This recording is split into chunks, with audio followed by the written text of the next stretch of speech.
This is going to be a new experience for all of us, including myself. Amen.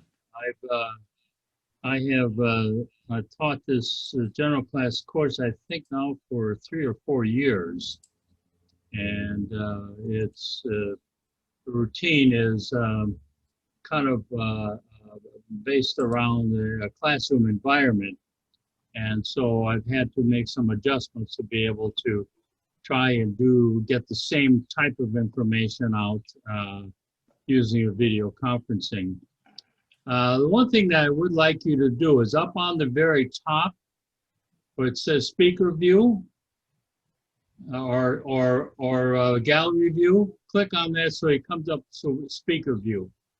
That way you'll have, whoever is speaking will have the large picture on the bottom. And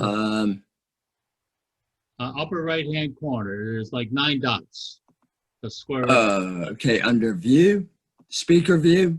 Yeah, change it to gallery view or speaker. Change it to speaker view. Okay. All right. Mine's set for that. Okay, great. And how do you put your name on? Did anybody figure that out? well, usually when you sign in, you do. I don't. Hey, Gerald, you go to participants at the bottom. Yeah, I got it. You got it? I found it. Okay, good. Yeah. And then just go to the more button. Yeah. Hopefully this will work. More for me. There we go. Yeah, see, mine is different because it's the host one. You know, it's not a client. You got the client side one. Yeah. On mine, if you move the cursor up over your picture, you get a little menu drops down.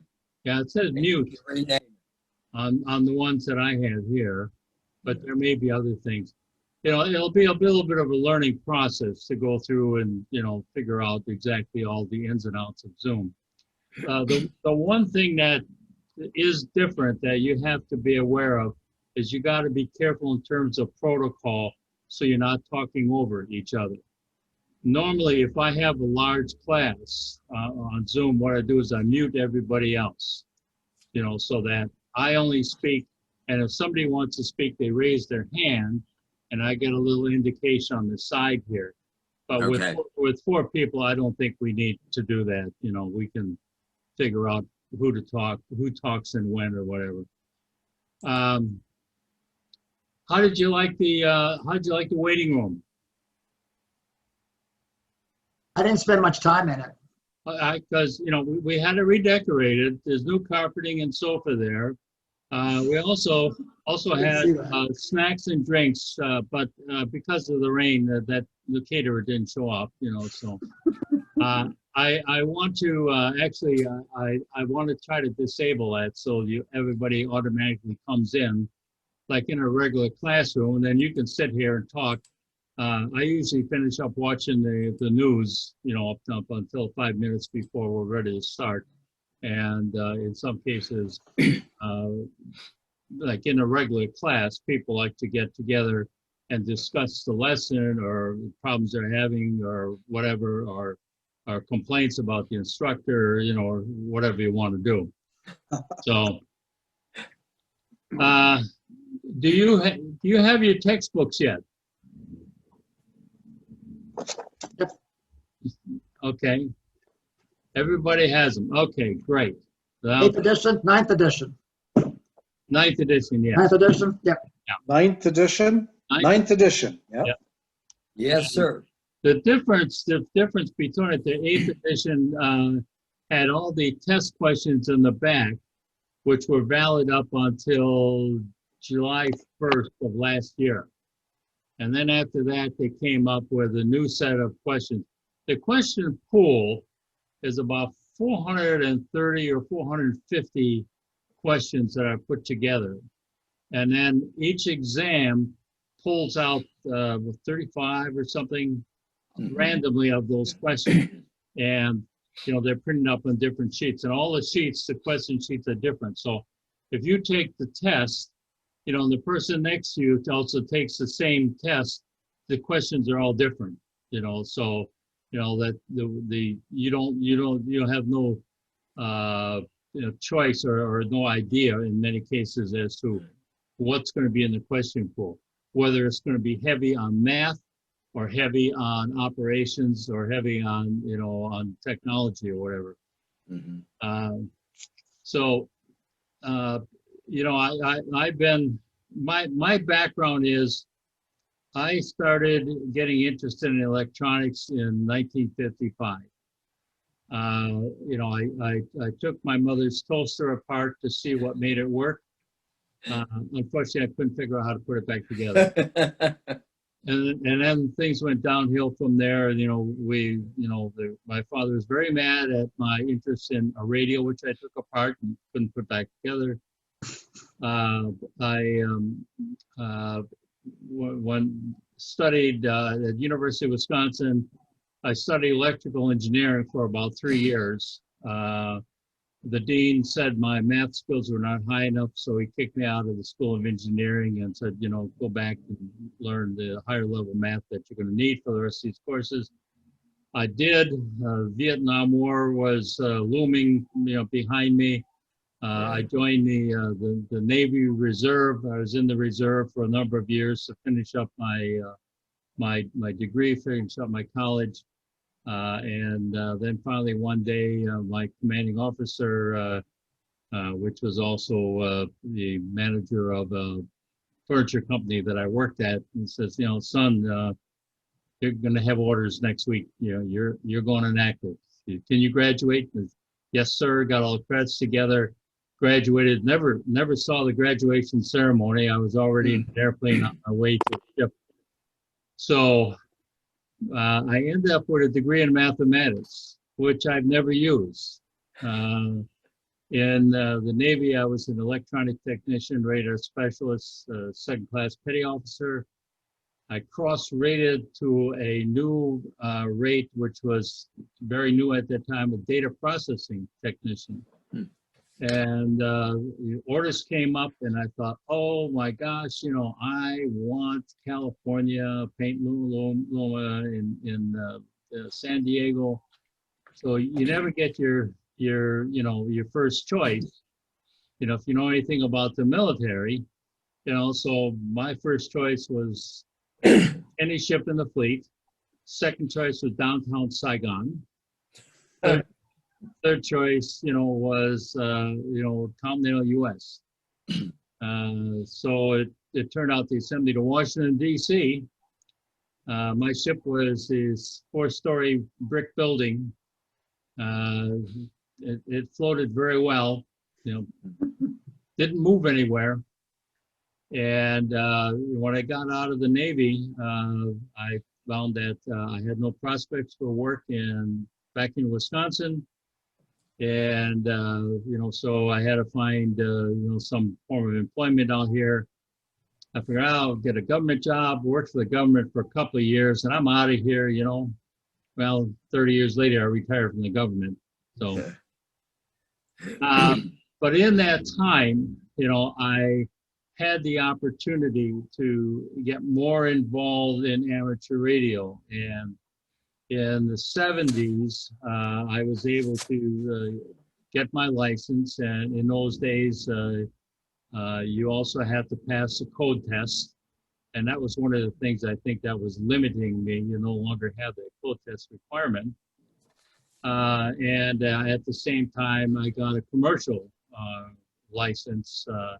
I'm licensed. I can be chief engineer of a radio or television station. I never got the radar endorsement. It'd be nice to be able to run an airport. There's all kinds of opportunity for work there. But I've been retired for 20 years, and so I don't really know what work is like. But I have had an opportunity while I was working for the government. I also taught at night at the colleges and universities around Washington, D.C. Basically lived around Washington, D.C. from the 60s, up until about 6 years ago, where I moved here to Richmond. And I gotta say, you know, there's a very big difference. I was part of that Northern Virginia snobbery, thinking that the world revolves around Northern Virginia and everything up there, you know. Come to realize the world revolves around, you know, not only here, but, you know, Tidewater and, you know, all the other money-making places within the state. But this area is much more friendly, much more involved in amateur radio. The Northern Virginia, I found the clubs up there very cold. They did not have any educational things. Most of the activities was repeater traffic, people going into work, you know, on mornings, coming home at night, complaining about traffic. You know, it was not that much of an interesting environment. The thing that I find interesting in amateur radio, you know, there's a lot of new techniques, FT8, PK31, you know, all kinds of other stuff. I've started improve my CW skills. I'm actually competent at around 12 to 15 words per minute. To me, it's an art form, and it's something that I absolutely detested before. But now it seems more kind of like, this is kind of cool. It's like a language almost, you know, and you learn, you tune your ear to it. And so that's one of the things fascinating. And the other thing is single sideband. I'm a rag chewer. I would rather talk to somebody, you know, than do FT8, you know, send them 13 characters of information. And it's kind of neat though to send that to somebody in Russia or Uzbekistan or, you know, someplace like that.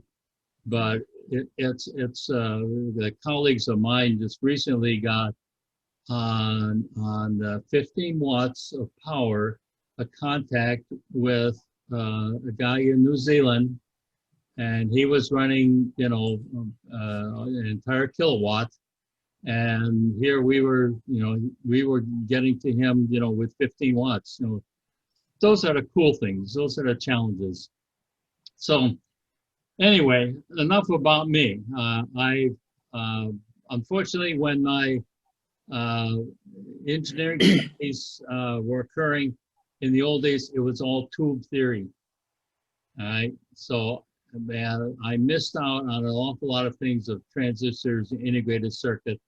I know how to use them now, but I never did really understand why they worked or how they worked. You know, how to bias them, how to do the technical details.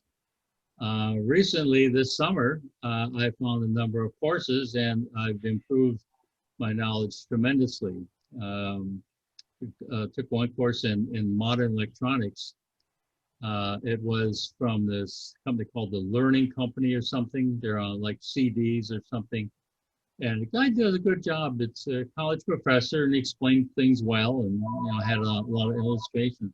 Let me check this and see if this is a sign in here.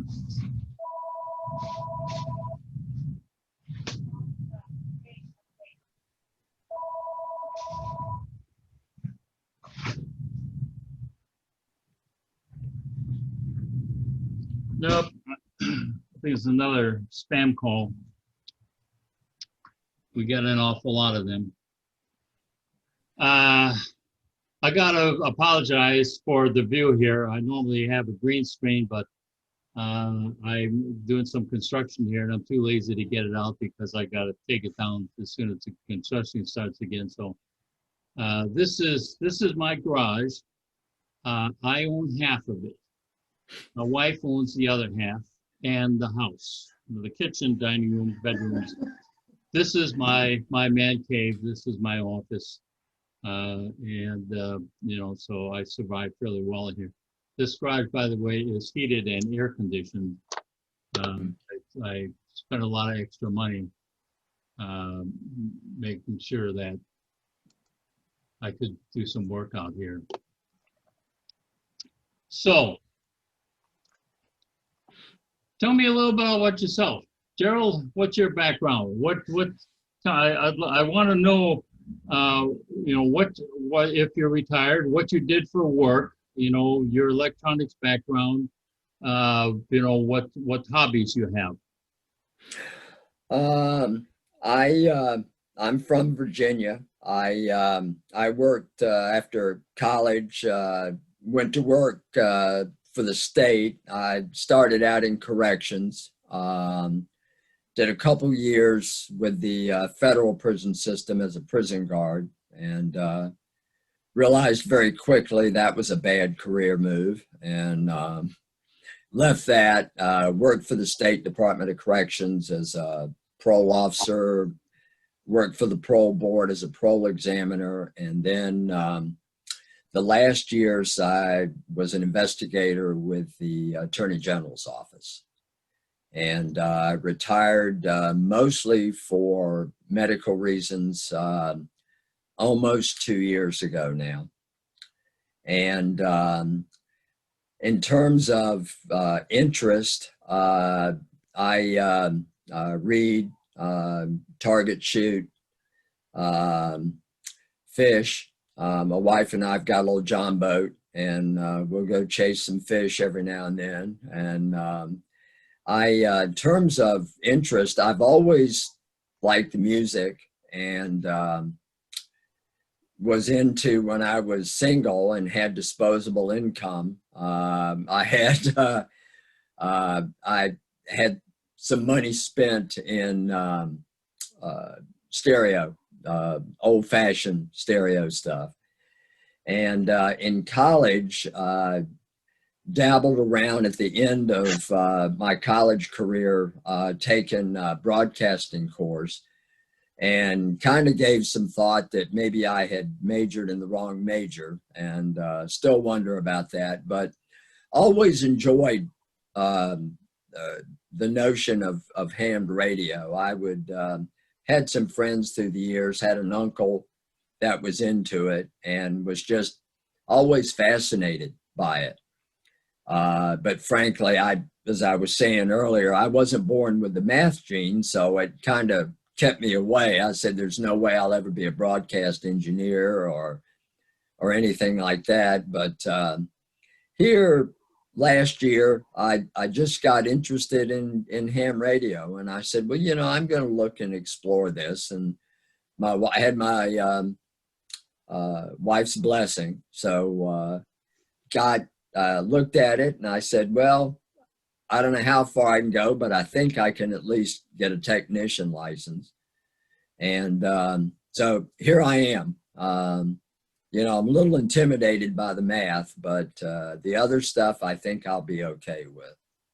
Good. All right. And I'm just interested in terms of ham radio, I'm just interested in getting on the air and listening to long distance communications. I just find that whole notion of bouncing signals off whatever to whatever and back to my antenna. I find it fascinating. Do you have a radio now? No, I don't. I've got a handheld that I've got to figure out how to program. I just got my license Saturday. Okay, but you don't have a high frequency radio. No, sir. I've not got into that yet. We'll talk about those later. Okay. You know, there's some inexpensive alternatives, you know, that come up because a lot of times you know, they look at a radio and the price of them is like, you know, $2,000 or $3,000, and Yeah. you know, way beyond most people's budget. Good. Well, let me ask you a question real quick. Can Sure. you put an antenna in your attic? Yes. Does that work? Okay. Like a dipole or something like that? Very good. Yes. Okay. George, tell me about yourself. All right, can you hear me? Yeah. Okay, good. I'm George. I moved here 30 years ago from Pennsylvania after I finished college. I got a couple of engineering degrees at Penn State. I took the technician class with the club in 1991 down at Libby in Patterson, where the old elementary school is. I think Bon Secours is now converting into medical office space or whatever. And in those days, you took the 5 words per minute test. And I remember learning it off of listening to cassette tapes on a Sony Walkman. That's how I pretty much picked it up. And, you know, but you took the test, I took the class there, and oh, those guys, they were probably retired then, so they're probably not alive anymore. And passed it all. And I was in an apartment at the time, and I just didn't have space, and there's not really quite the equipment options then that there is now. So I, Yeah. you know, I got a house 3 years later, and life intruded, and, you know, married and got a kid, and you know how it goes. And at this point, I kept up my license though. I always figured out a way to get it renewed. But this year I'm a lot closer. I've finished up 30 years at Virginia Power. I'm still working, but I'm a lot closer to the end of my career than the beginning. So I'm starting to look for things to pick up and do and keep me occupied and my mind working, and social aspects as well, as you know, as I get older. And so I decided to pick this stuff up, and got an HT, my FT70. So I'm listening to you guys all the time. I listen to 688 a lot, their 688 repeater. And I got the book in January thinking I would self-study. Well, that's easier said than done, I guess. So I knew you guys were having a class come up, and I didn't know how it was going to work out because of COVID. Were you going to try to have it on Zoom or just wait until it passes? But I got on the website and found you guys were still teaching it. So I went ahead and signed up, and this is where we are tonight. So my engineering is more mechanical than electrical. I understand the basics all right, but I don't have much experience with it. When I do work with electricity, it's 4160 volts, 480 volts, the kind of stuff you see in the power stations and on the distribution system. So I'm anxious to get some better grounding in electronics. I hated you mechanical engineers. We double E's, you know. You guys, you actually have more fun because you get to build stuff. You know, double E's, you know, yeah, you solve problems, but it was, you know, it'd be like to put up a building and say, I did that, you know. Do you know Steve Bowles from Dominion? Is he at North Anna or Surrey Power Stations? He was probably headquarters here. He was he was a cable splicer at one time. And so he wrote most of the manuals and things like that for splicing and safety and things like that. He retired probably about 4 or 5 years ago. Okay. Anyway, he's N3SB. You'll see him at the club, you know. Okay. We have a lot of Dominion people, you know, in the club. Robert Orndorff, you know him? Yeah. Yeah, I know. He lives in my neighborhood, and our kids went to school together, I hear. Oh, really? Okay. That's how I met him. I met him at one of the school functions. Yeah. Yeah, I know Bob. We get in contact quite often. He's real heavy involved in rats also. Ah, okay. Cool. The number of good clubs around here. Good. Thomas. Yes. So I am sitting here at my kitchen table, and this is where I work in the COVID era from my kitchen table. I'm a scientist at Altria, which is the parent company of Philip Morris. We have lots of mechanical and electrical engineers, but I'm a scientist, not an engineer. I have a bachelor's degree in biology, and I have a bachelor's degree in German. So, Bill Gates. Yeah, es geht mir gut, danke. Oh. So I got my technician license through the club back in 2015, but then, as George said, life sort of interfered. My aging mother, I had to move her from Florida up to the Richmond area. and I spent a lot of time taking care of her.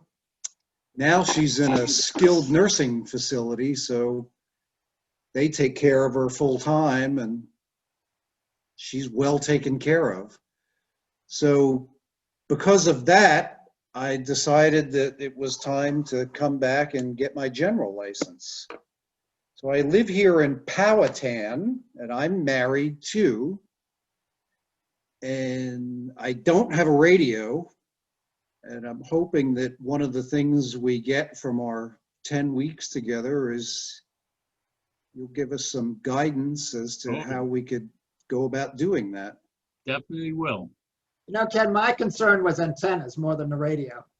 Because everybody I've talked to and everywhere I've read, it's like, you got to have a good antenna. Yeah. Yeah. Say, Well, I'm That's my actually concern. I say that referring to I didn't the understand. rig. George. George, say that again. I didn't understand it, what you didn't Oh. understand. I was hoping to learn more about antennas. Oh, antennas, okay. Yeah, because everybody I've talked to or anything has said, you know, you can have a great rig, but if the antennas, you know, it seems like it's really important to have a good antenna. So as well. Definitely. Right. Ken, you have a German name, I think. In Germany, it's pronounced Sutterfern. Mhm. Zoo Tavern here. The Ohio clan say Zutavern.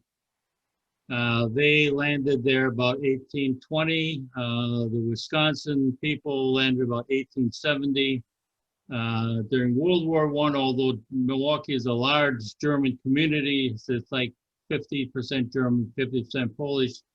During World War I, even a German name still was not, you know, very popular because of the war, and so they anglicized it to Zoo Tavern, like nasal tavern. But there is a tavern in Milwaukee on every corner, so it worked out fine. The name goes back to Davos, Switzerland in 1502. Wow. And Yeah, sometimes I feel that old. The soil and climate in Wisconsin is very similar to Germany. That's Yeah. why there are many German settlers there. Yeah, my father's family are German.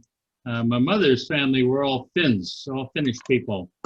And they landed in the northern part of Michigan, that peninsula that sticks up.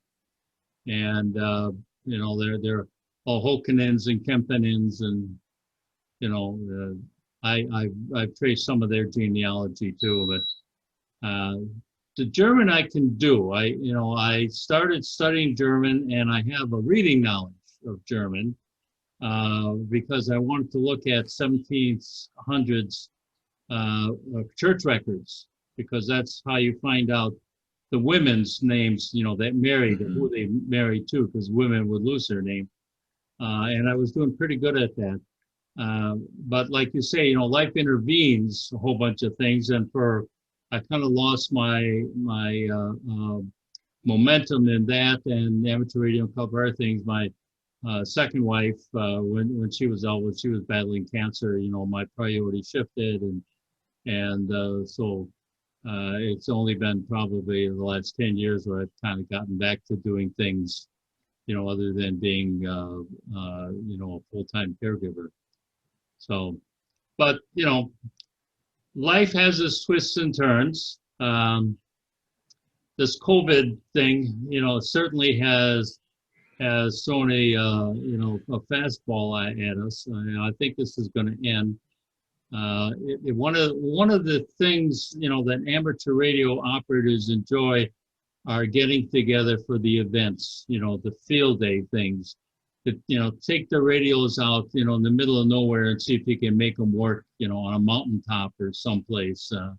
Getting together, the camaraderie in amateur radio has got a number of purposes. One is the interchange and exchange of information. You know, another is the interchange and exchange of equipment, of things. You know, the awful lot of amateur radio operators have equipment that they bought, you know, which worked good, still works good, but they're able to buy something new. You know, like so many hobbies, amateur radio, you know, having a boat is the worst thing, all right, I think. But the next thing sometimes is amateur radio, like my wife mentioned, because I keep buying more and more stuff. And you see the back of this garage, I mean, it's already packed. You know, there's very little room here. She has a rule that anything I bring in that's larger than a bread box, I got to throw something out the same size, you know, and I think actually that's probably a good idea because otherwise, you know, I'm going to be tripping over stuff. So you're going to find in, you know, with your general class license that this high frequency stuff is kind of a little something different. Here we have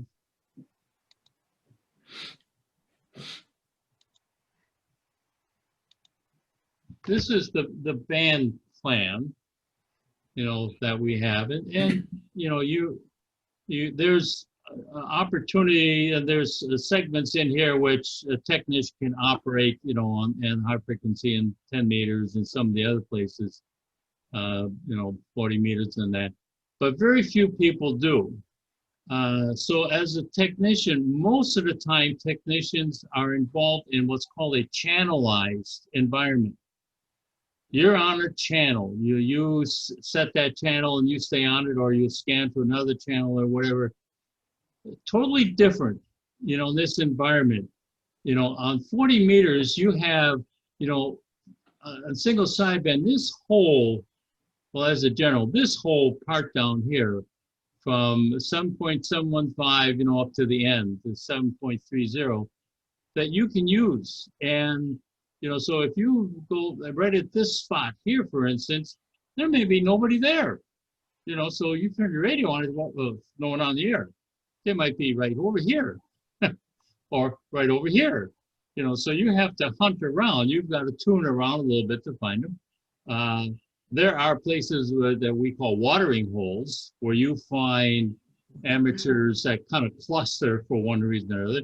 There are nets that go on, you know, where it's organized, and you know, every Monday at 7 o'clock at a certain frequency, a bunch of guys will get together, and you know, you'll have somebody in Wisconsin and somebody in Florida, and you know, maybe Canadian or Northeast, you know, talking, and you know, get together. How's so and so doing? And a lot of times it's, well, you know, how's Harvey doing? Did he have his operation? How's his hip? You know, and you know, it just because the population is getting older, you know. But also I've had listened in a conversation where the guy was the chief engineer of Collins Radio, and he was talking about the old days when Collins Radio was built. You know, was one of the things. I mean, the government would buy them because that was their standard. You know, or Helicrafter, or, you know, some of the big manufacturers. So you're going to find in this new environment, things are a little bit different. They're a little more exciting. You'll see here on 40 meters at right in here, this area, you'll find FT8, you know, PSK, 31, you know, others, Olivia. You know, I don't know if you've ever heard of a protocol called Olivia. There's all kinds of them. I've heard it. I've never used, never transmitted, you know, by Olivia, but it's, you know, interesting what they have, the technical people have done. And in some case, it's the mathematicians and scientists, you know, from the academic environment that come up with new ideas. And the idea is to get the maximum amount of communication in the minimum amount of space, minimum amount of frequency space. And you know, Joe Taylor, this guy from, I don't know if he's Princeton or whatever. Anyway, he came up with this idea. He's done the FT8, FT4, FT9. He started this back in the 70s, and he was one of these guys that was doing moon bounce. 2 meters, he would send a signal, on a multi-gain Yagi antenna at the moon and wait for it to come back. And then he says, he can do this, getting good at it. And he would come back, and it would come back, and somebody in Bolivia or South America would pick it up. So he was using the moon as a reflector. The only problem was it would come back noisy and the bandwidth. So he tried to reduce the bandwidth, which also minimized the noise. So there's, all kinds of interesting things of people that, have gotten involved in amateur radio for one reason or another. It was his hobby, and he had the technical skills to be able to, produce these kind of programs. In our high frequency, what's called high frequency, to me, I think high frequency is something above 30 megahertz, but it's actually considered from broadcast band up to 30 as high HF. We have a channelized environment. The 6 meters here has 5 channels. Recently, there are 2 that have been taken over by emergency services. A notice went out to all amateur radio operators. Try not to use, I forget which one, because I don't use them. I don't remember the thing, but there's 2 of them that they're asking an amateur radio operator to stay away from because they're being used for fire and also, for hurricane flooding disaster coordination. So the federal government owns all these frequencies. All right. Now they've sold a whole bunch of them, to radio stations, stuff like that, for a period. When that period's over, it reverts back to the government. This is true of all governments. Russia owns, all the radio frequencies that operate out of their environment. They have no control over the frequencies that come in, from Germany across the border. They can't say anything about that. So what they do is they jam them in their environment in their country, if they don't want that information traveling. But the U.S. government owns all of these here. They give them or let the amateur radio operators use them. But there's a catch. We got to do something to earn the right to use them. And a lot of that is emergency response.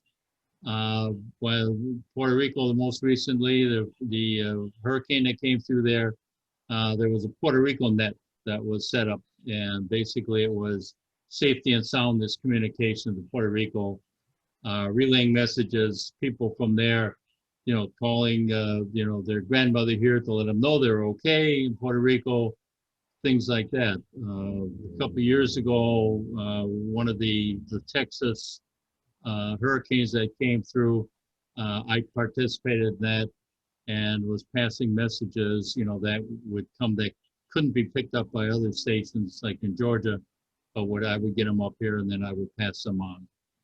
So there's some things you can do. There's the emergency services. A lot of the amateur radio people also feed into fire and police and other communication environments. So it's also a training area for a lot of municipalities, for their needs. So anyway, this is the chart of all the frequencies, and I cannot emphasize enough of the value of what you got to remember is the ends of these. All right. There are questions that will ask you if a certain frequency here, how close is it, to the edge of the band? Will it go past lower than 7.175? Or will it not? Or If you're at this end, will your signal lap over the 7.3? And there's quite a number. Those you need to pay attention to because those are always on the tests or whatever. So a little word of warning anyway.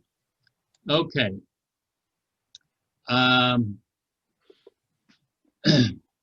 We're going to go through this. Let's see. I got to bring up my where. Oh, Kindle. Here we go. I use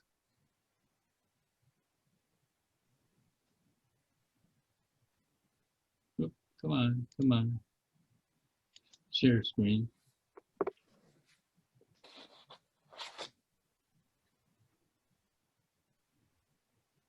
So where's my Kindle? Where's my Kindle?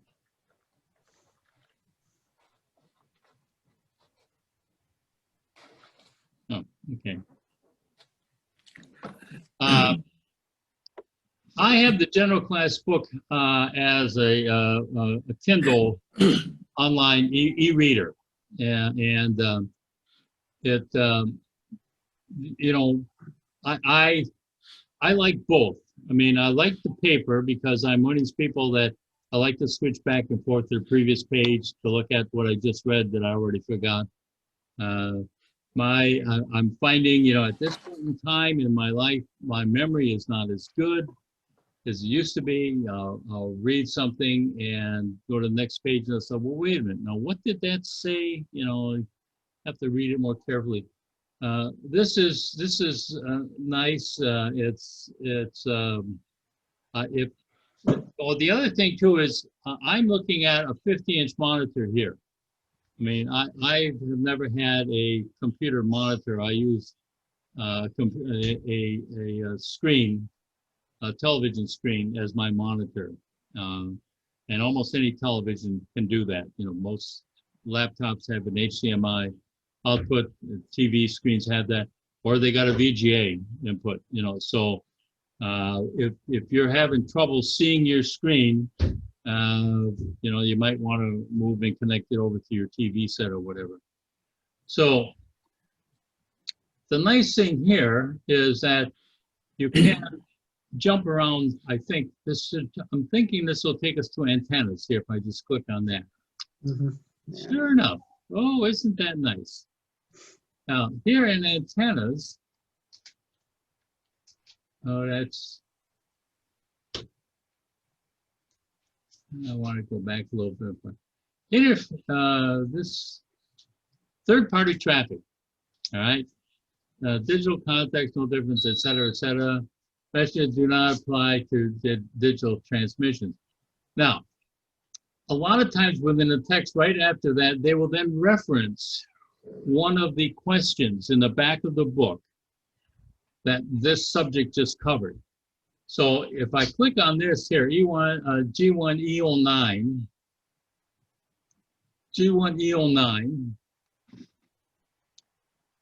under what circumstance messages will be sent by digital communication prompt of a third party, et cetera, et cetera. Okay. Here's the answers. This is exactly what you would see on the test. And under no circumstances is the answer here. So now I can go right to the question right after the information. Then the nice thing is I can go right back to the textbook by clicking on here, and I can continue on. Whereas with the paper textbook, you go to the back, you find G109, you put a tab in there or something, and then you're going to have a tab on where you came from and flip back and forth. So this format has some value. Not all people like it. Not all people like reading it off of a screen, especially if it's on a small screen. But this is an option that I just wanted to make you aware of. Okay.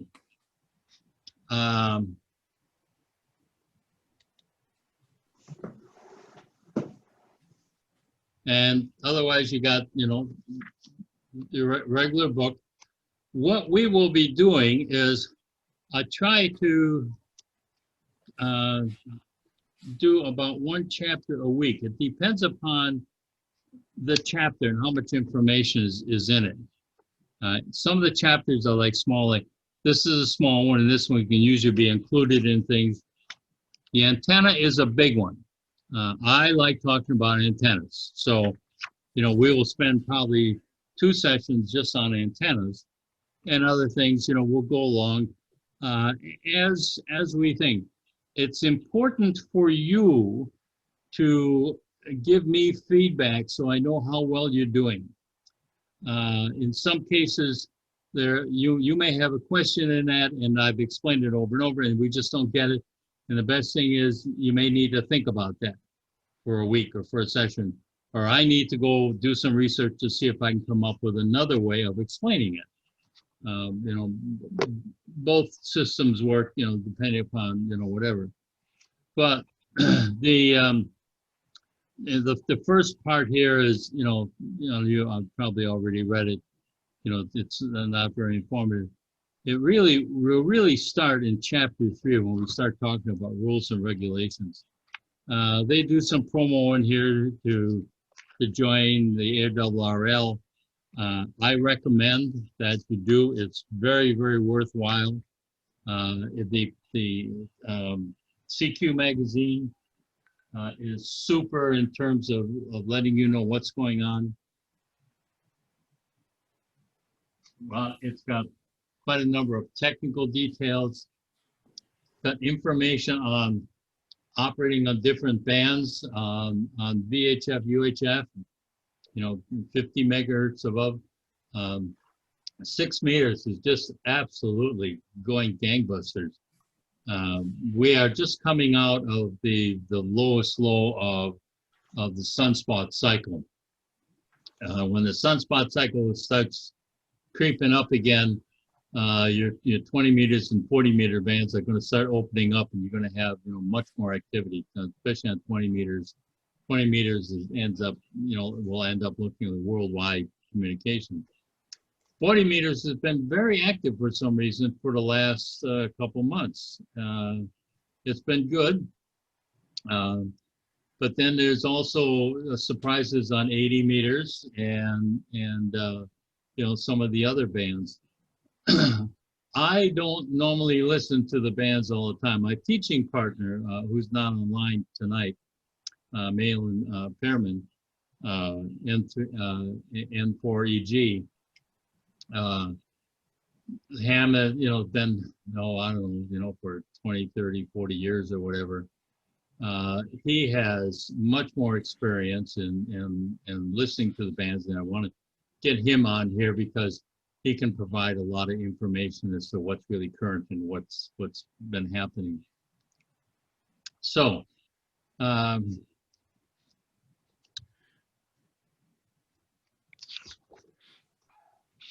little blurb here about the ARRL. Also, if one of the things that you don't see happening, or you don't have an opportunity to do in VHF, is you don't really exchange contact information, QSL cards. In high frequency, 40 meters, 80 meters, etc. It used to be amateur radio operators would have their card, QSL card. Mine looks like this here, and you put the information at the time, date, whatever, what the communication mode was, what the power was, things like that, and you send it off. And the other, the guy meanwhile sends you one, and usually other people's are much more attractive, very colorful. Mine's pretty plain. But the old ham radio operators, it was not unusual to find an entire wall of their shack covered with all of these cards. And ARRL, because of the cost of sending these cards out now, it's, I don't know, 30 cents a card or whatever. And if you send it to Europe, it's like $2, it gets expensive. So ARRL has organized a thing called bureaus. And so you send your card to the ARRL to a certain bureau, and then that guy organizes them into a package and bulk ships them, to Germany for all the German cards, or to France for all French cards, etc. So they're involved in that. The other thing the ARRL does is they have a lobby arm, a lot of lawyers that are looking at the radio spectrum and protecting it, from commercial users. Commercial users, they're constantly trying to siphon off, cut off chunks of our frequencies for their use. The television stations, the old Channel 4 used to be like right around 54 megahertz, something like that. And so 6 meters, was not very usable. Well, when the old TVs, signals went away and digital came up, that was available. And so we got, our frequencies back. But now at the very, very high frequencies, at 3,500 megahertz, 3.5 gigahertz band, there's a whole bunch of, and they're probably, the phone companies for the G service looking at chunks of that they want to buy, and so the FCC, not FCC, the ARRL will send a petition to FCC saying, hey, wait a minute, we have amateurs using these frequencies, with equipment and everything, and you sell these away, we're at a loss. We lose equipment, we lose capability, and a whole bunch of other things. So they're constantly trying to, protect us. They also represent us in the world. Anyway, there's a World Telecommunication Consortium that decides on like what countries, what areas frequencies are used. We have, for instance, in this country, we don't have access to the 5-meter band. The 5-meter band is used in England and in parts of Europe. So we have a little bit different allocation of frequencies. And the reason is because those frequencies, they started using years ago, for some other purpose, either radar, radio location, or stuff like that. It's not a bad thing, it's that they started using, frequencies for serious things that worked fairly well, and to change it now would be very costly, and so the World Radio Telecommunication Organization is kind of negotiates things to try to work things out to keep everyone happy, which impossible. And there is a little map here in your book also for the what's called band plan. Okay, general, yeah, it's 35, you got to pass. And you got to get 26 correct. And then the amateur extra, is 38 correct. Which, is not too bad. I mean, and I tell people, a lot of people, well, how many of you have taken some sort of multiple choice test in the last, I know Jill has, but, well, George and Tom, have you taken a test, any kind of multiple test in the last 6 months? Some times a people, year. yeah, a lot of people don't, and so they're very intimidated by tests. So I would end up spending a lot of time, in some cases, talking about how to take a test, and to never leave a question blank. If you don't know the answer, take a guess. You got a 25% chance of being correct. In many cases, you can look at it and say, well, those two answers are dumb. And so you got a 50% chance, so. Yeah. But, a lot of people are not, I found in previous classes, very comfortable with taking tests. They worry about that more than anything else.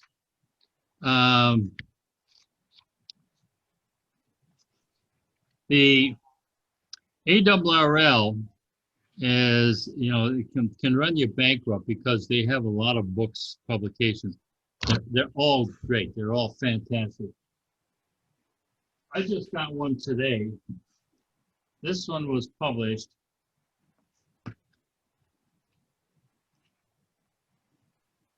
in 2003.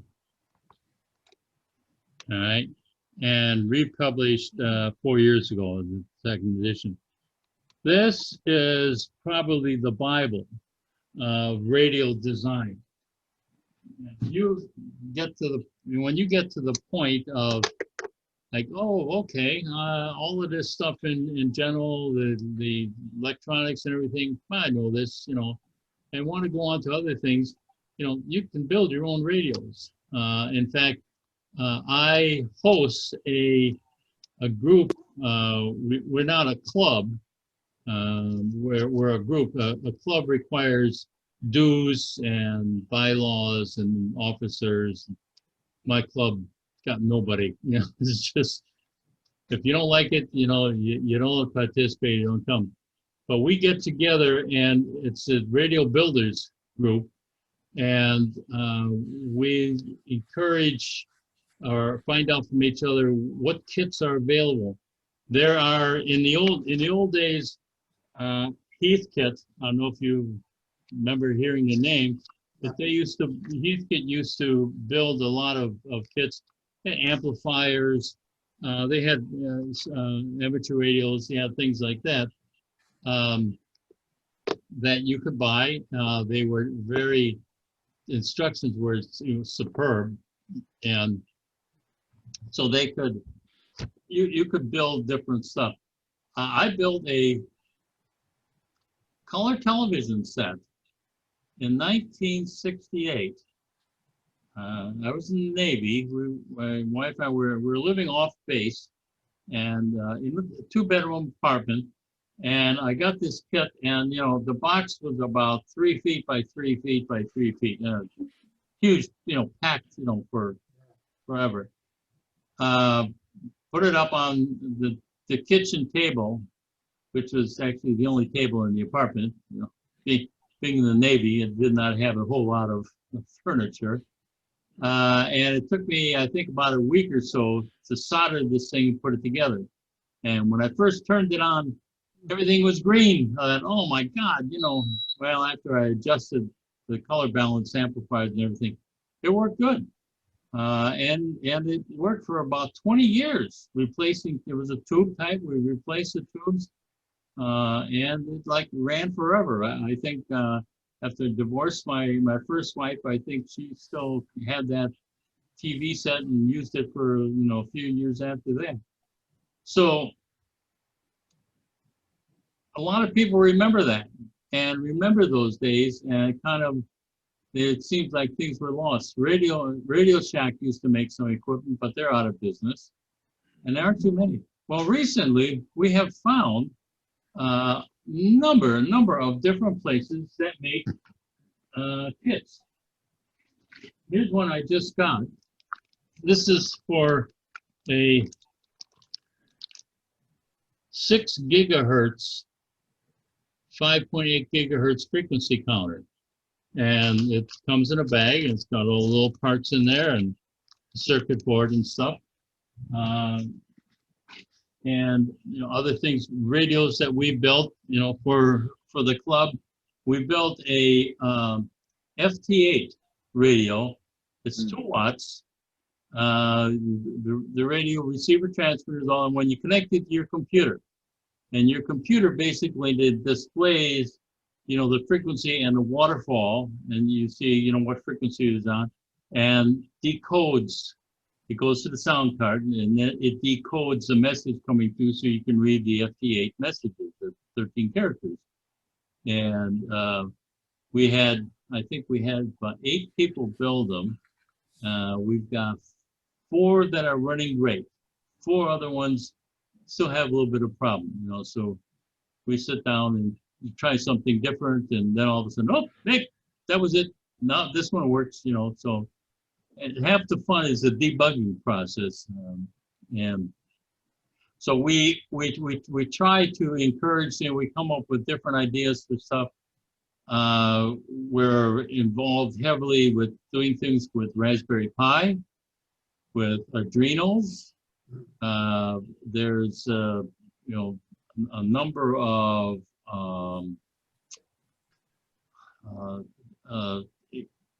pieces of test equipment that we have built. I built a mini oscilloscope, you know, not very high frequency, but it will show, you know, the thing is, you can talk about what AC signal looks like and everything, but, you know, when you actually see it on the oscilloscope, you say, oh, okay, that makes sense. Signal generators, all kinds of stuff. We will utilize some of these things as we get into more circuit theory. You know, we'll talk about resistive capacitors and inductance and tuned circuits. We'll have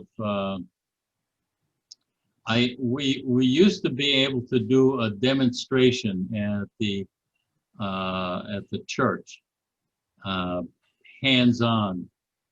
It was very important for a lot of people to actually to feel what a transistor looks like, to hold it in their hand, to hold the light emitting diode, you know, to take light emitting diode on a battery and make it work and see one side works and it lights and the other side doesn't, you know, because of this environment, you know, we can't do that. I've got to try to figure out some way, you know, of compensating for some of these things.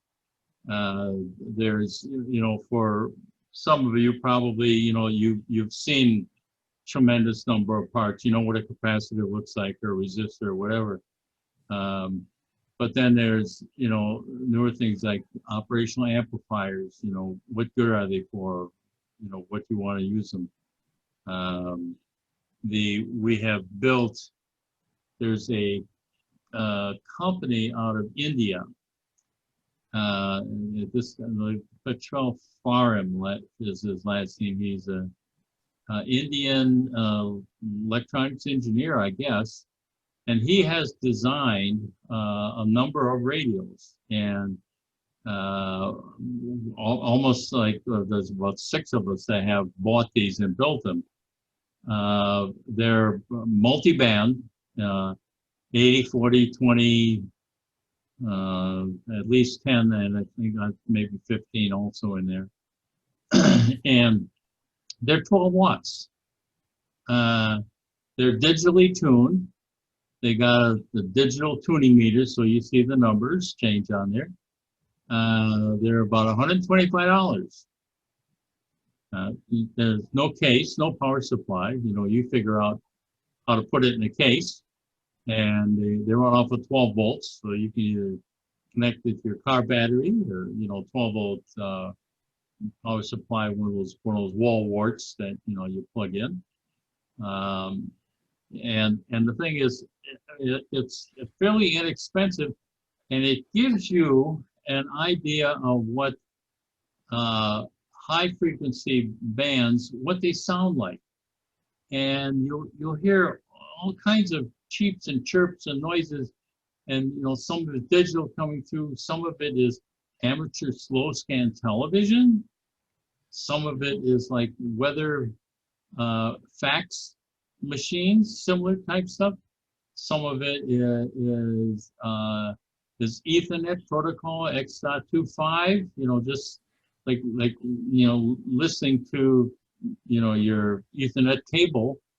And so there's a lot of different sounds, the chirping sounds. Olivia makes kind of a chirping sound, you know, so, but some of these radios are good starter radios.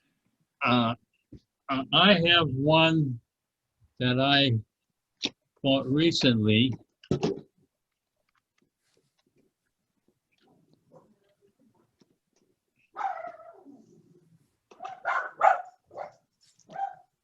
This here is a Zigu, all right? And, well, I can't turn it on because no power supply. But it uses a lot of the buttons here for changing frequencies. So you push the button to select, for instance, either 100 kilohertz or 1,000 kilohertz, or 1 megahertz. So if you select 1 megahertz, every time you make the tuning button change, it changes by 1 megahertz. So if you want to go from, 7 megahertz up to 14, you do it by 1 megahertz. You twist it a couple of times, and then you're up to 14 megahertz.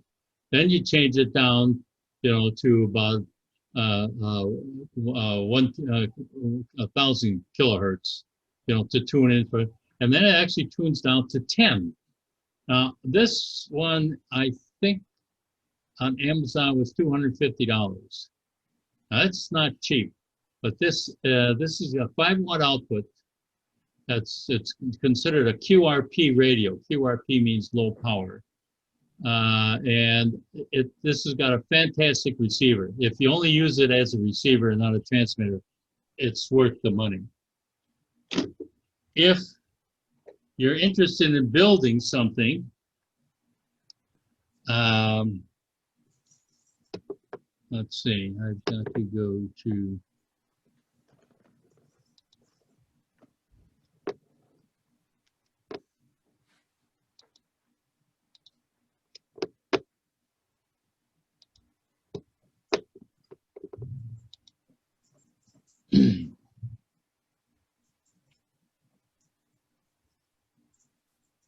HF signals.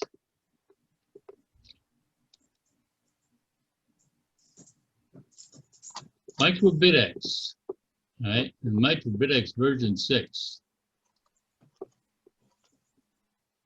Here's what that looks like. Now that's if you buy the case. 10 watts output, up to 28 megahertz, single sideband NCW, simple to build and align, minimal controls, all kinds of good stuff. Actually, the circuit board, it's really got a great circuit. The guy's a good engineer. And they show you all this stuff here. I'm looking for a picture of the circuit board because, well, here's what the tuning looks like. And it's touch tuning, which is kind of cool, And there's the diagram. Come on, where's the circuit board?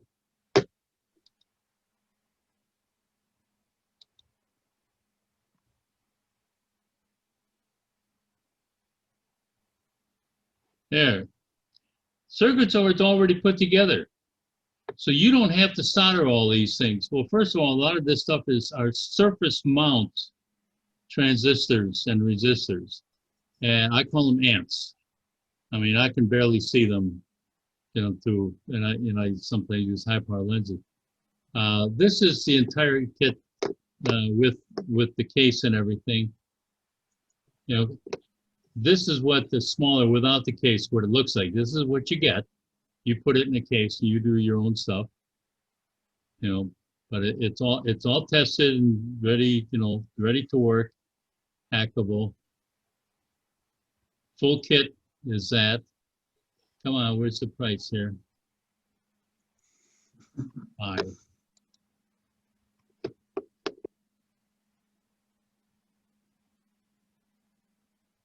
Okay, full kit with shipping, $209. The basic kit, without the case and stuff like $160. So it's fairly inexpensive and very good. I've got actually, I think I have 3 of them of different versions. I keep taking them apart and making them better. And of course, then they don't work until I figure out, what my genius mind has done to them. Like, oh, shoot, I put the damn transistor in backwards, It's always something dumb, It's easy enough to do, yeah. Yeah.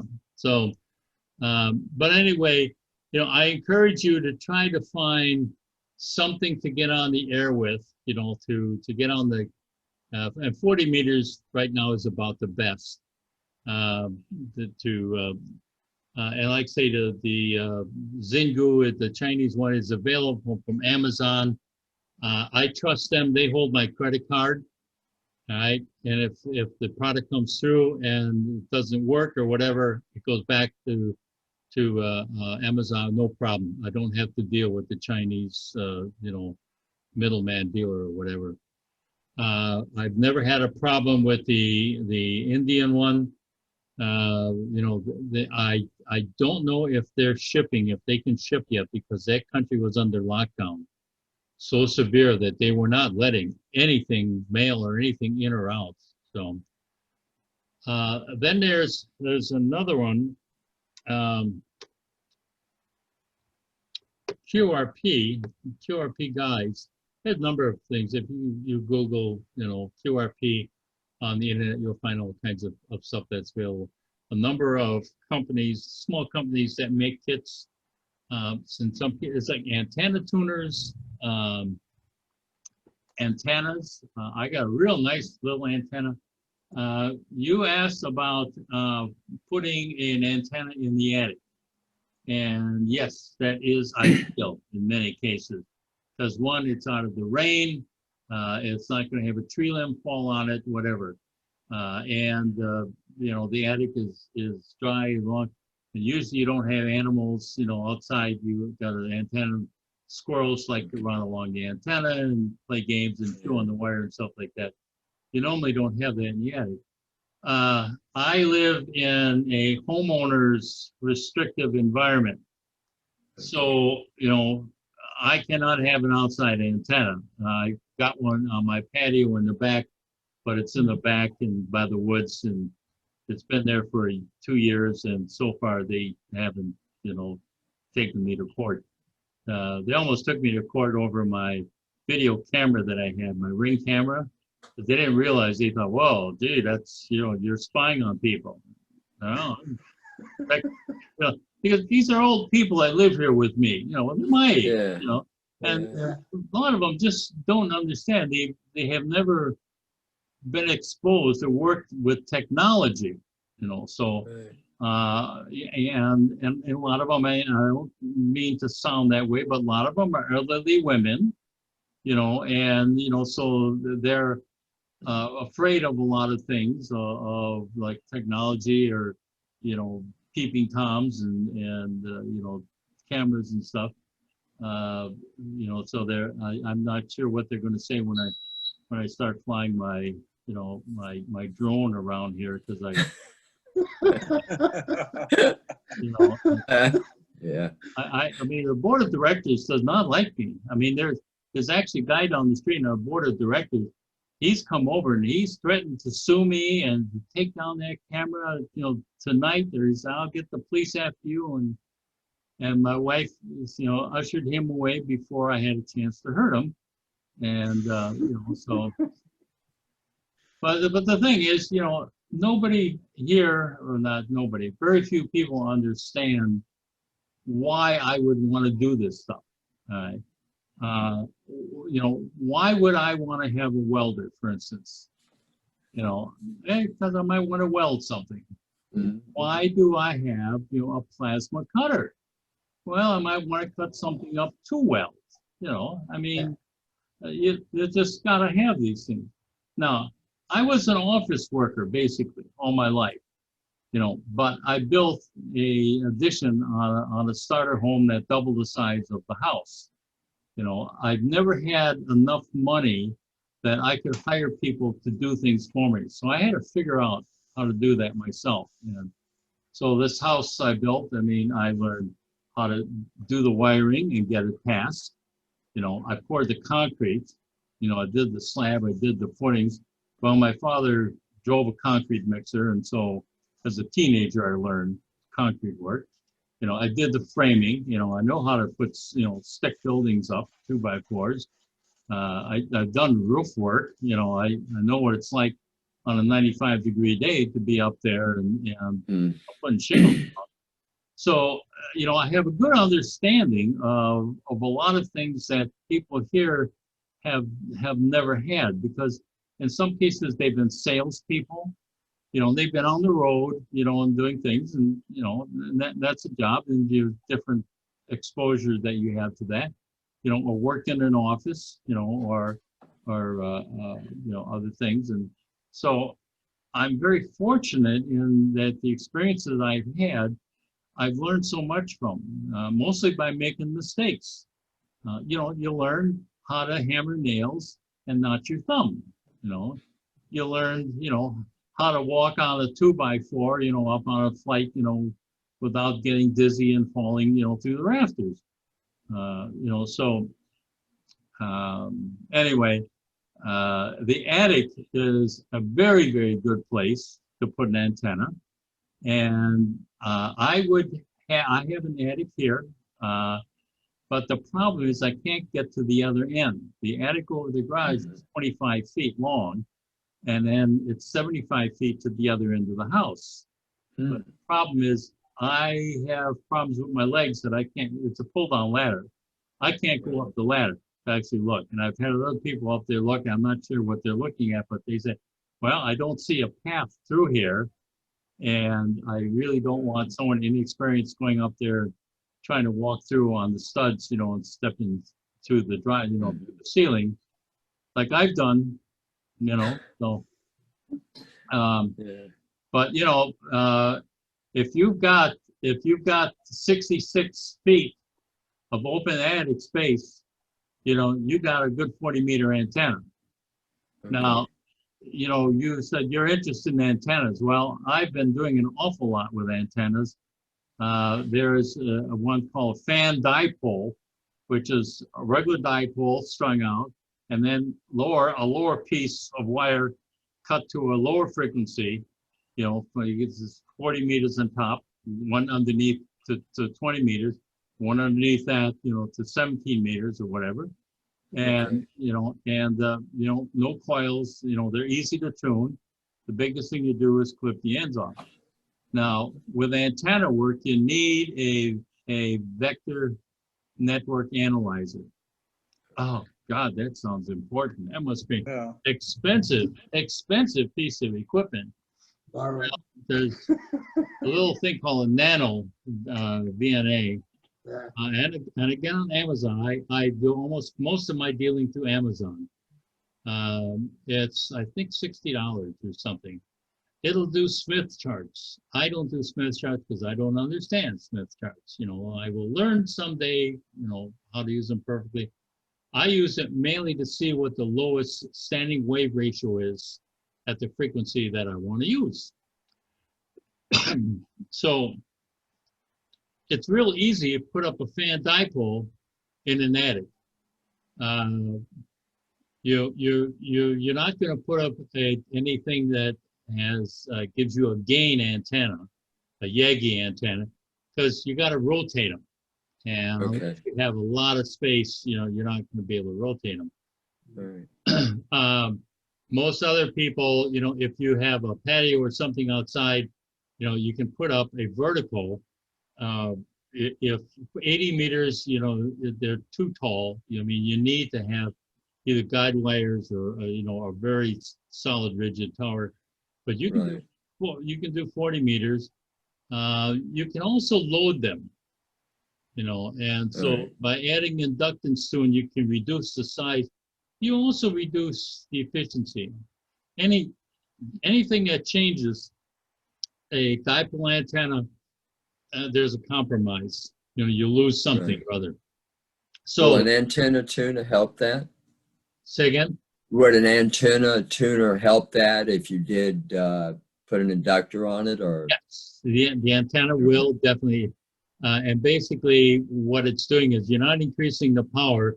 It's just that the antenna tuner is limiting the power or whatever to that.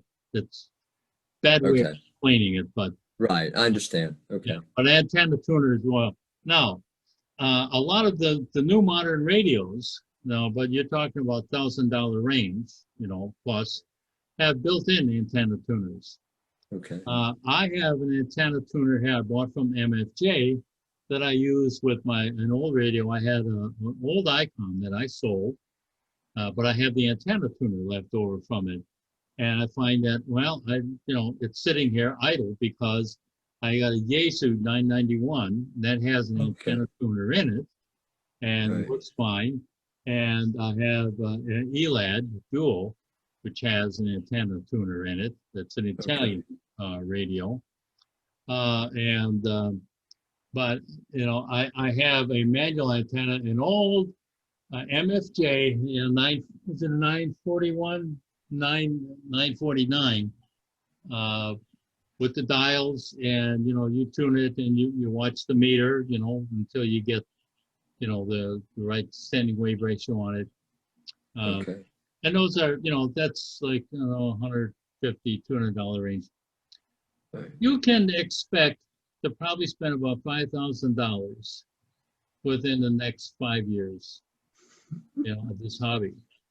I mean, if you, yeah, Don't tell my wife. if you like the hobby and you get into it, it's like a boat. You always got to have a bigger one, a better one, a newer one, and there's a lot of opportunity in the market here.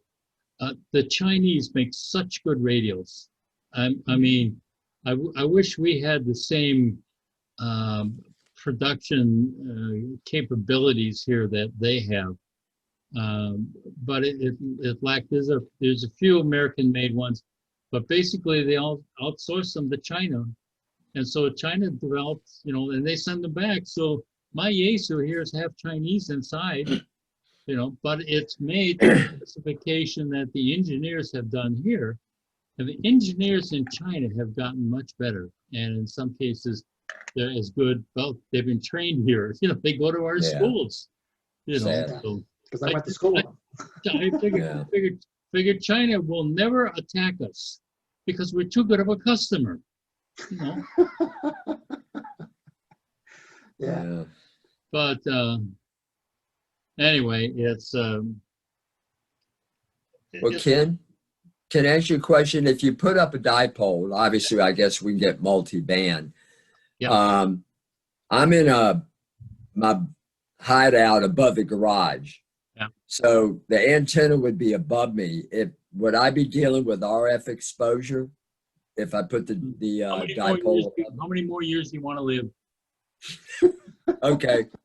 All right. The answer is I don't think so. I mean, Okay. my antenna, I got one running around the garage here. All right. It goes out. I don't know if you can see it, but it runs like along this side and my back wall, and Okay. you can't swallow. No, you can't see my hand. And anyway, it runs along this back wall here, Okay. or there, and on the other one. So it's inside here.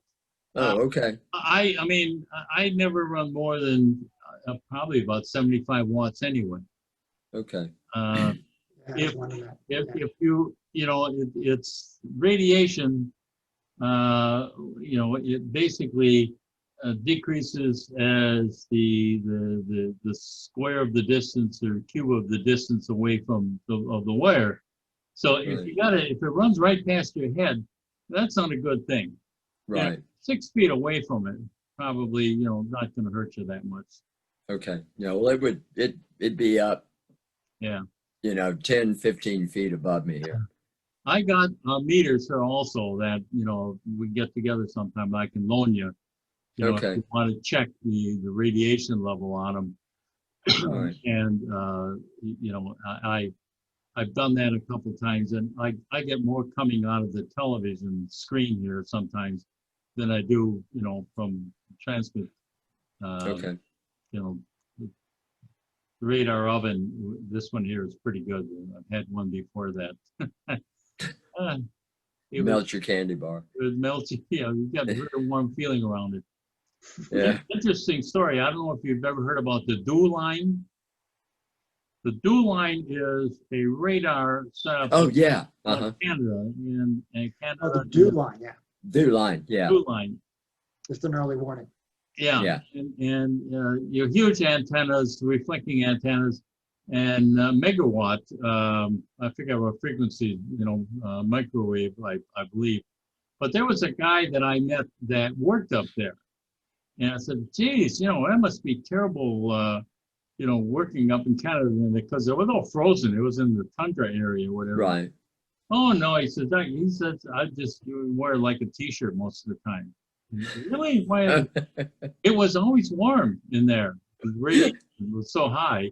And that's, even if it affected him or whatever, but it would warm him up, so it's like the chicken in the microwave. I was gonna say glowing in the dark. Yeah. Probably never had any children after that. Yeah. But, I love antennas. I have, I can't find it. I have made experimenting with a vertical dipole. Most dipoles, are out this way. Right. My vertical dipole goes up and down. And it's a fan dipole. It's got 3 elements, 3 wires in it. So that it works on 2 meters, it works at 222 megahertz, and also works on 70 centimeters. And no coils, no nothing, no matching or anything else, just 3 wires. So there's, you can experiment with this stuff and you can come up with some interesting things. I end up having, experimenting, I have a lot of wire here, nice copper clad 13 gauge, unshielded wire, for antennas and stuff. And then never put the antenna up. So I got the wire. So then I wanted the antenna, so I buy another. Well, all of a sudden I got a duplicate set of wires, and then I'm into stealth wiring. There's a 26 gauge wire that's it's piano wire, but it's copper clad and covered with a dark plastic, and it's a stealth wire. So you put it up, you can't see that wire at all, Right. and other things that I've experimented with. But I'm playing games with the homeowners association here, and so if I can get away with something, I'm going to do that. So. But it's that and radial circuits. There's a number of online courses that you can get that teach electronics. If you want to delve further into that, there's tremendous number of publications that are available for electronics and stuff, and a lot of them. I'll get from Amazon. I'll find a book or something, and then on the bottom they'll have price for that same book used, and I'll buy the used copy. And a $27 book, the used copy for $3.95 plus $3 shipping, and it comes in and it's from like the Seattle Goodwill service, or whatever. Because they collect, all of these books, and they make money selling them on Amazon. Right. And so a lot of times you can find some good information there, that's not that expensive. So, okay. Right. What else do you want to know? You like your 991? I do, but I'm not on the air that much. I like the ELADs better. I think it's got a better receiver. Okay. But the ELAD's more difficult to use because tuning on it's more difficult. I got a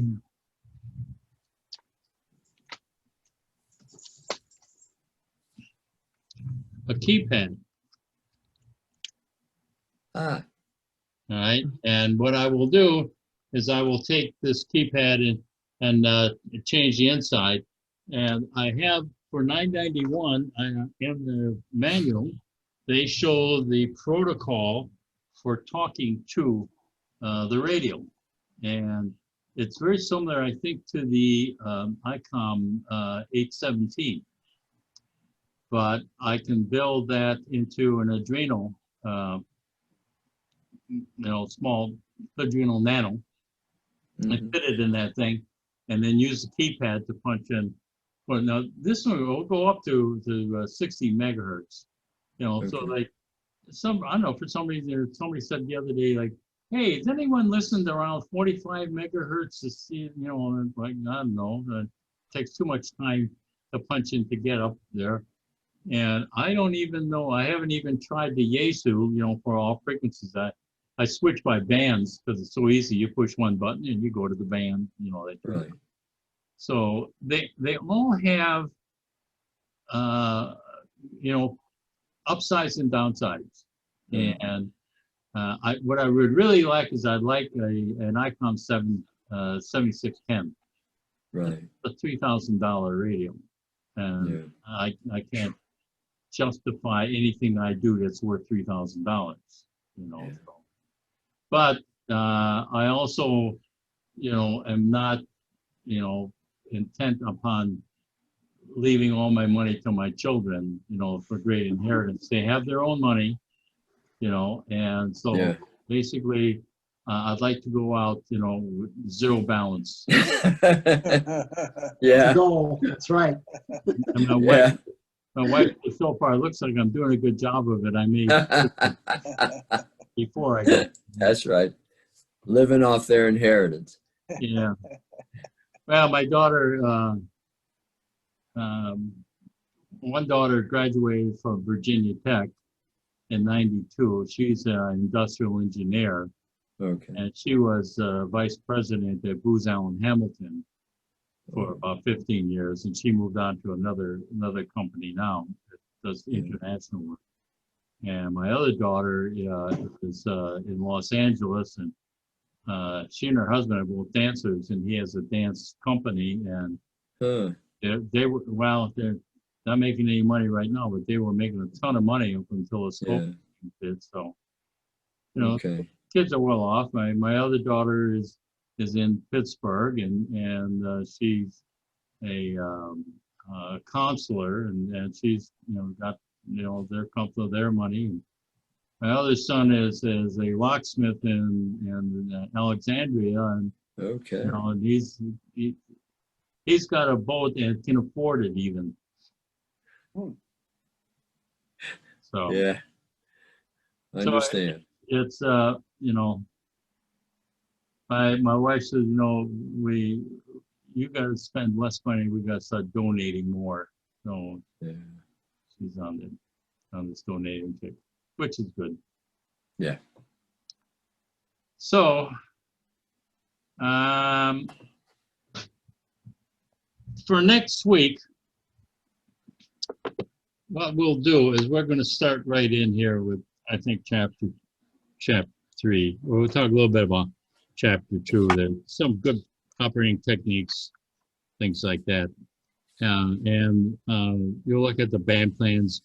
This all stuff you can read. There's no sense in me reading it for you. You can read and do probably a better job than I can.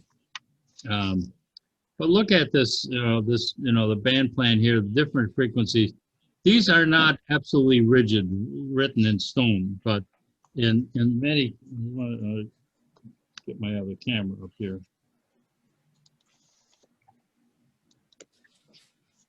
There's what I'm talking about.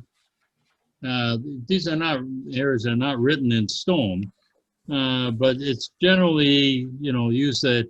And if you try and do like solid, slow scan television, right in the middle of the radio teletype area, a whole bunch of people will complain. There is what is now called an official operator, and their job is to take information from people that say, hey, you got some guy that's, doing single sideband. He's in the single sideband area, but his signal's splattering all over the place. And we hear them, 50 kilohertz away or whatever.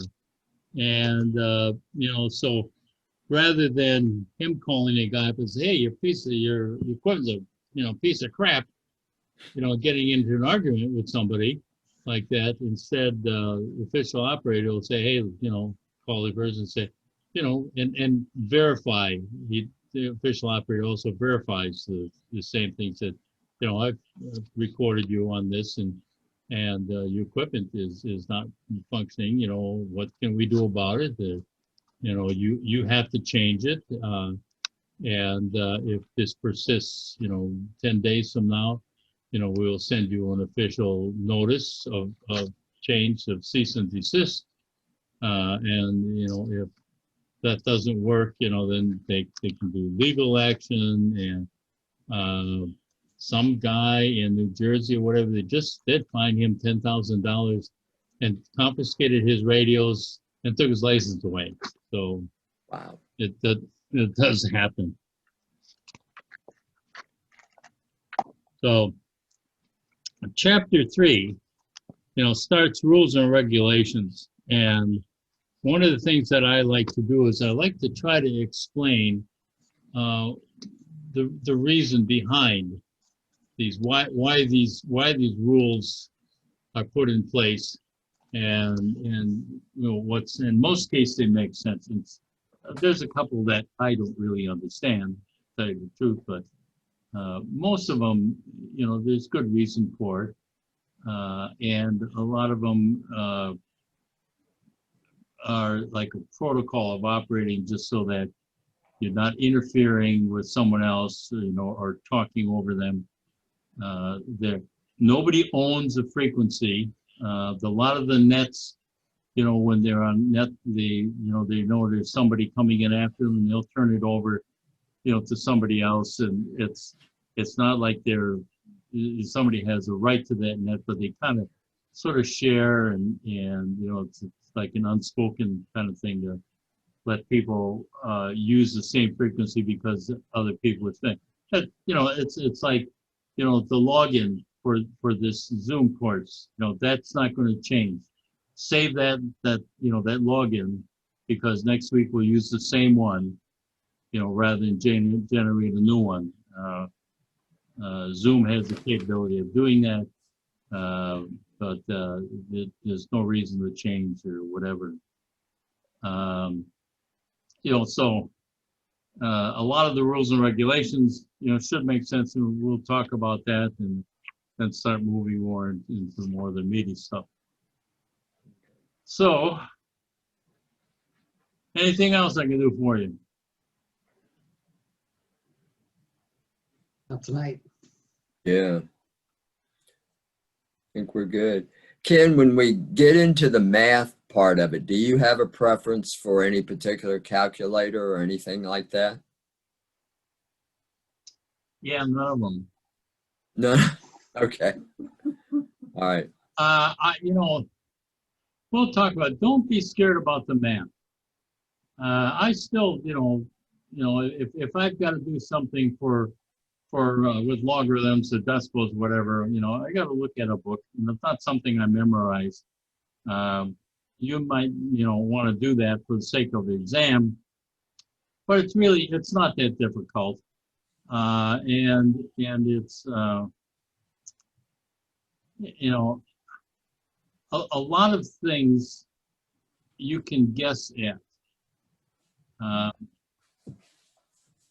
trying to think of, there's a certain science of estimation, in that you know that this answer cannot be a billion, it cannot be negative 2 million.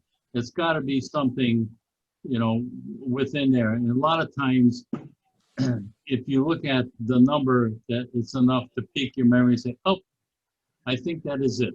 I remember, from that.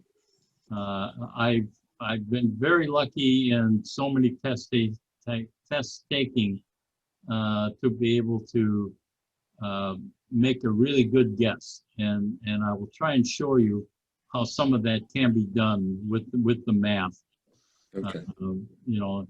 And I mean, there should be no reason why the math ends up being a stumbling block, for you to get a license.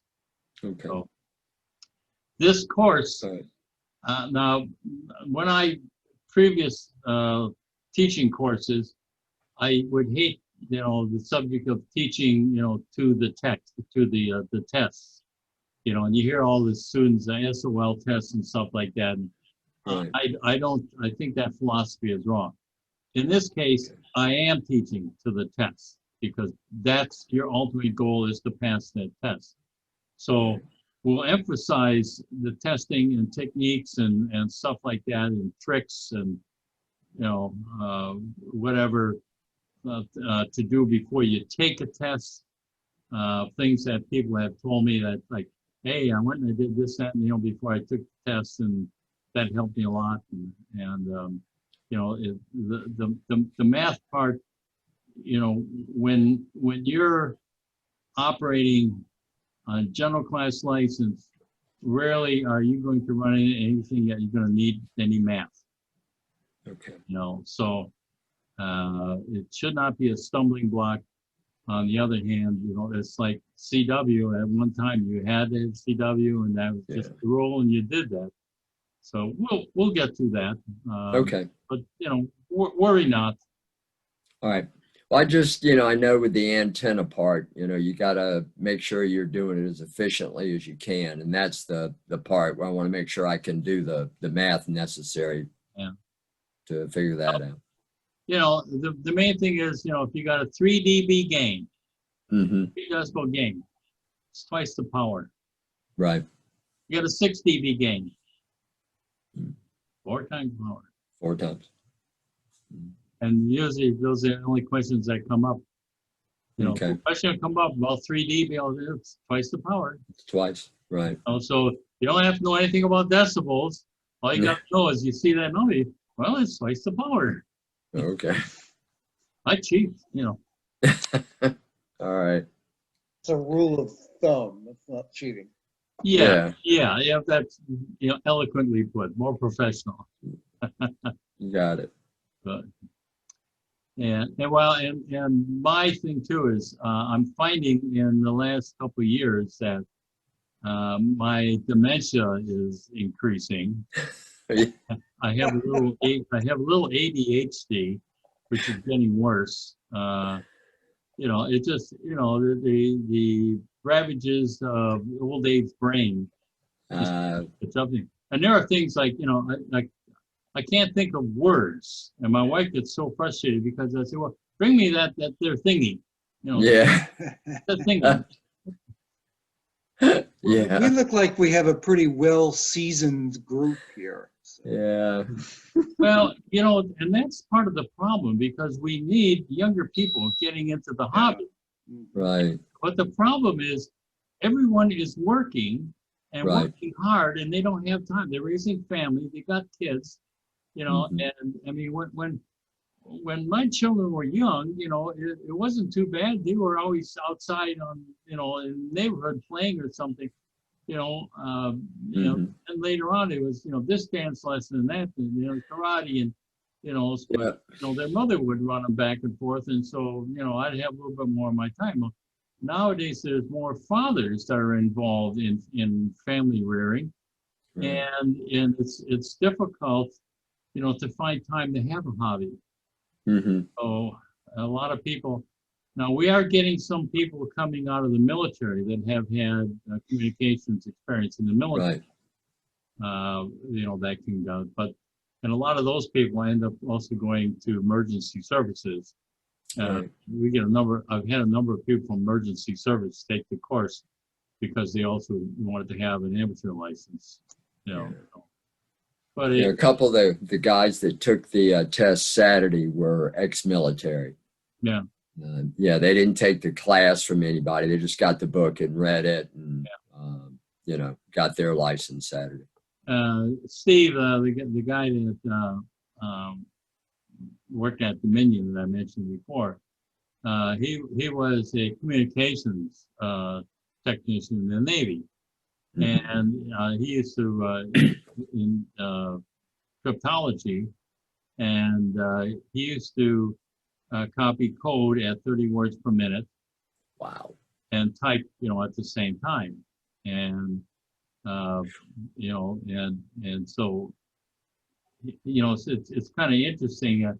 He came out and went to take his tests, and they said, well, how are you going to be able to? I don't know.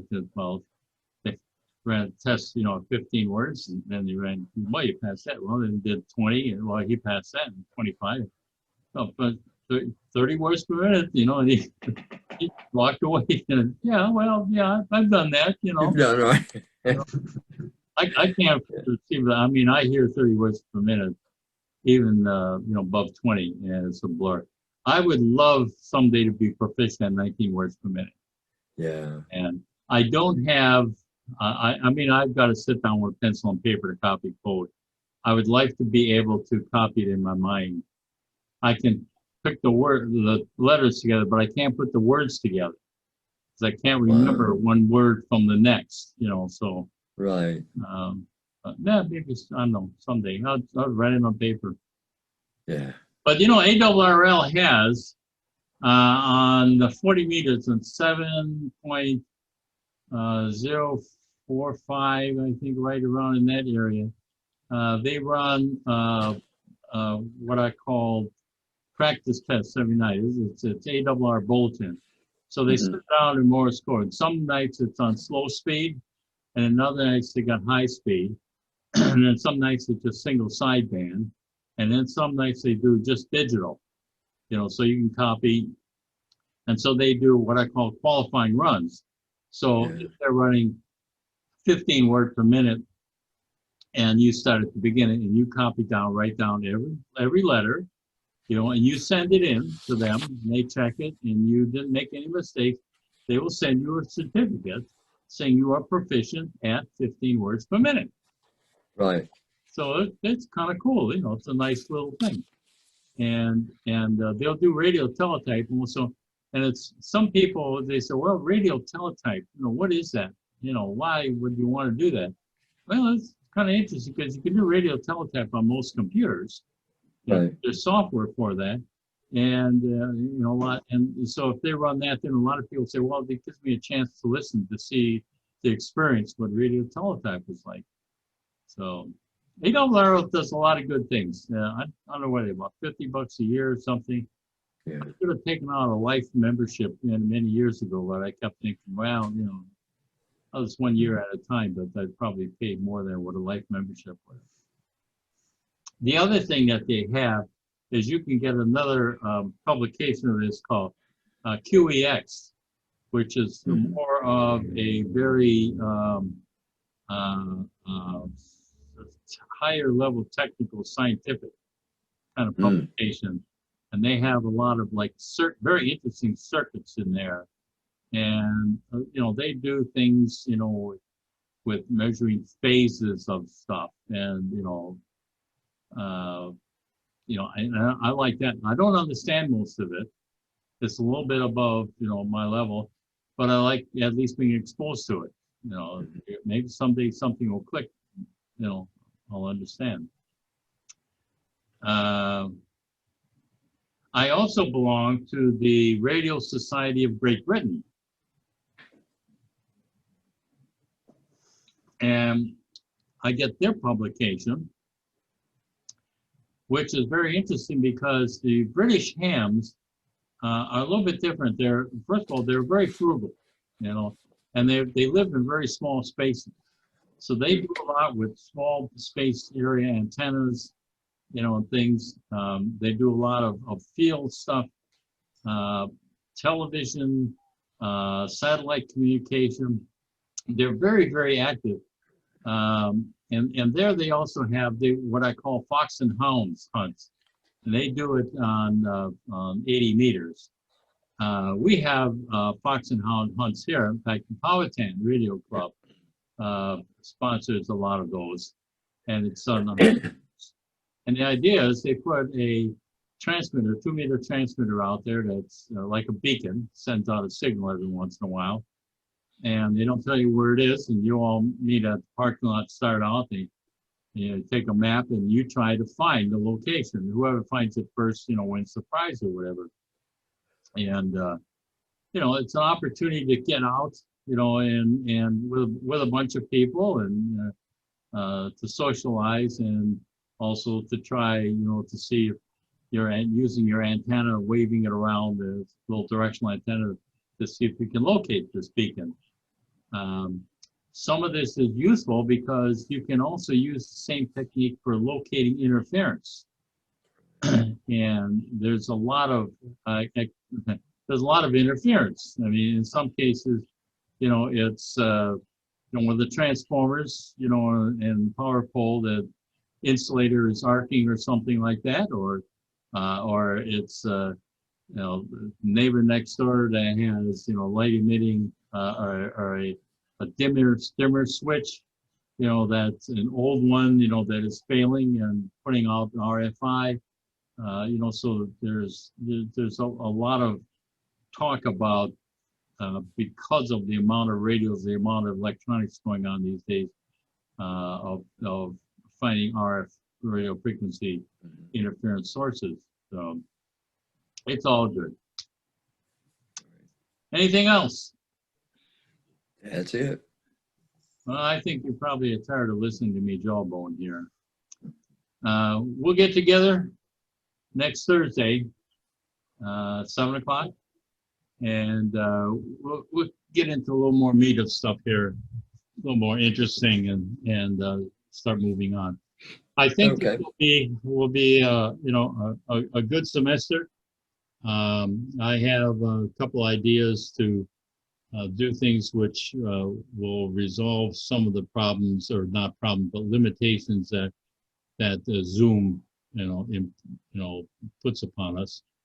And two things I do is I encourage your questions, and I encourage your interaction with each other.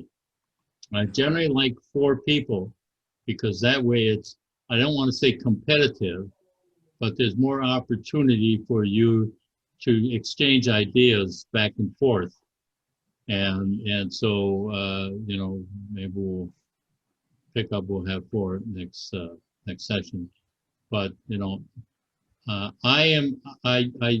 I can give you almost all the answers that you're going to need. I don't know them all. If I don't, I will do some research and try and find an answer. I usually pretty good at it, but there are some things I'll say, Google it, or whatever. I'll take the easy way out. Yeah. Okay, gentlemen, thank you very much. All right. Thank y'all. We'll see you Thank next you. Good week. night, everybody. Good night. All righty. A good week. You Thank you. too.